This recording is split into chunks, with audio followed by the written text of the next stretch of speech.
எந்த திரைப்படங்களும் தேர்தல் ஆணையத்திட்ட பாருங்கன்னு சொல்லி தணிக்கை குழு சொன்னதாக எனக்கு நினைவில்லை. அப்போ இது புதுசாக நடக்குது. தேர்தல் ஆணையம் பார்த்து அதை உறுதி செய்ய வேண்டிய அவசியம் ஏன் ஏற்பட்டதுன்றது தெரியல. முதல்ல ஜனநாயகன் திரைப்படத்தில் என்ன பிரச்சனை இருக்குன்றதை தணிக்கை குழுவும் சொல்லலை, திரைப்பட குழுவும் சொல்லலை.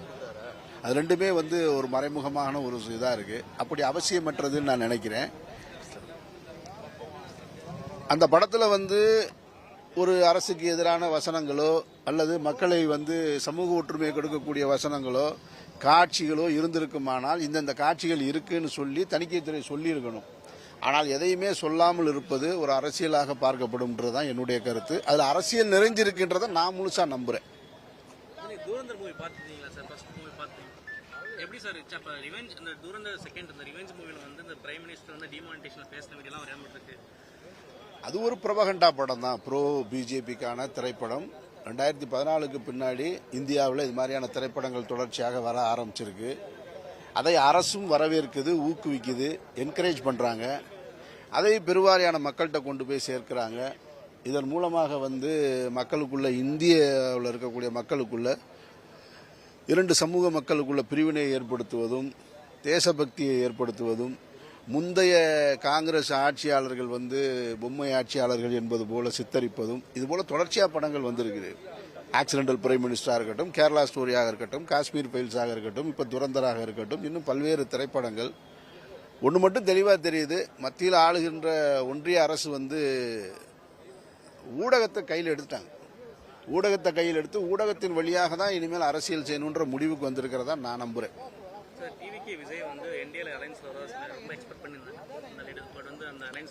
அது யாரு எக்ஸ்பெக்ட் பண்ணான்றதான் ரொம்ப முக்கியமானது. தொடக்க காலகட்டத்தில் ஐயா இபிஎஸ் அவர்கள் எக்ஸ்பெக்ட் பண்ணியிருந்திருக்கலாம். ஆனால் கடைசி காலகட்டத்தில் அவர் அதை மறுத்திருக்காருன்னு நினைக்கிறேன் நான். அவர் தான் இந்த பேச்சுவார்த்தைக்கு வரலன்றது நம்ம வெளியே வர்ற செய்திகளை வச்சு தான் சொல்ல முடியுமே தவிர அதிகாரப்பூர்வமான செய்திகள் இல்லை. டிவிகே தரப்புல இருந்து என்ன சொல்றாங்கன்னா, நாங்கள் யாருக்கிட்டையுமே பேச்சுவார்த்தை நடத்தலை, எங்களுக்கு கூட்டணி அவசியம் இல்லை, நாங்கள் தனித்து நிற்பதையே நாங்கள் விரும்புகிறோம்னு சொன்னாங்க. அப்போ யாரோட பேச்சு நடத்தினாங்க? எந்த கட்சி அல்லது எந்த அதிகாரத்தில் இருக்கிறவங்க 90 சீட்டும் 2.5 ஆண்டு கால முதல்வர் பதவியும் தர்றேன்னு சொன்னாங்கன்றது தெரியல. அப்போ அவங்க தான் சொல்லணும். அவங்க எது கேட்டாலுமே பேசினாங்க சொன்னாங்கன்னு தான் சொல்றாங்களே தவிர அது யார் சொன்னது? ஒரு புதிய கட்சியாக வருகிறவர்கள், உண்மைத்தன்மையோடு இருக்கிறவர்கள், கடந்த கால ஆட்சிகளில் இருந்தவங்க, ஏற்கனவே இருந்த கட்சிகள்கிட்ட எல்லாமே நேர்மைத்தன்மை இல்லாதப்போ புதிதாக வந்தவர்களிடம் நேர்மையும் உண்மையும் அதிகமாக இருக்கணும்னு நம்ம எதிர்பார்ப்போம். அப்போதானே நமக்கு தெரியும் தாவேகாவுக்கு யார் அந்த ஆஃபர் கொடுத்தா அப்படின்னு தெரிஞ்சா தானே மக்களுக்கு ஒரு வாக்களிக்கிறதுக்கு சரியா இருக்கும்.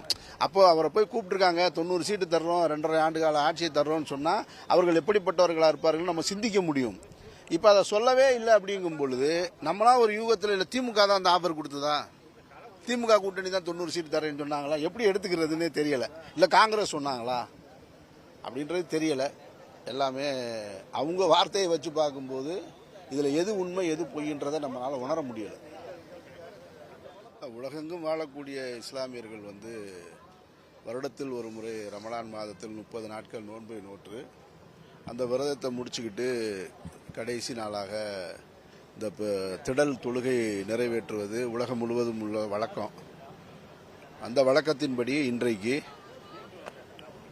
சவுதி அரேபியா உள்ளிட்ட பல்வேறு நாடுகளிலையும் இந்தியாவிலும் பல்வேறு இடங்களிலையும் இன்றைக்கு ரமலானுடைய சிறப்பு தொழுகை, பெருநாள் தொழுகை நடைபெற்றிருக்கிறது. அதில் நானும் கலந்திருக்கேன்.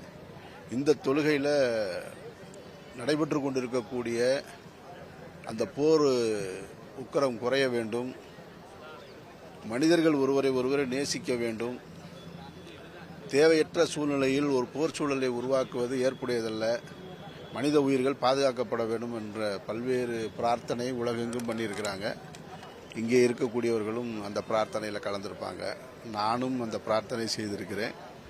இந்த ரமலானுடைய தொழுகை, சிறப்பு தொழுகை சிறப்பாக நடைபெற்றிருக்கிறது. ரொம்ப சந்தோஷம்.